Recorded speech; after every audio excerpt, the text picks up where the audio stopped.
Каналға тіркеліп, колокольчикті басып, лайкты басып ұмытпаймыз. Тез және оңай дайындалатын асқабақ пен картоптан бұқтырма жасаймыз.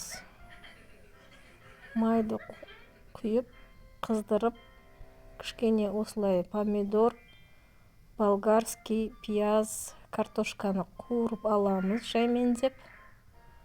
Сосын тұз саламыз, асқабақты саламыз, қозғап біраз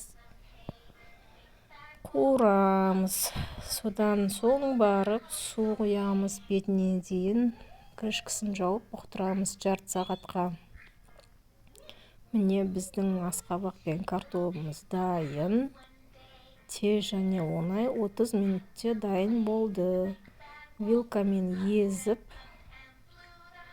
бір штук нанмен обед уақытысында жеп алғанға тез және оңай дайындалады. Әрі пайдалы. Қазіргі күз уақытысында, күз мезгілінде осы тағамды ұсынғанымыз жөн. Себебі өте пайдалы, тойымды, іске сәт.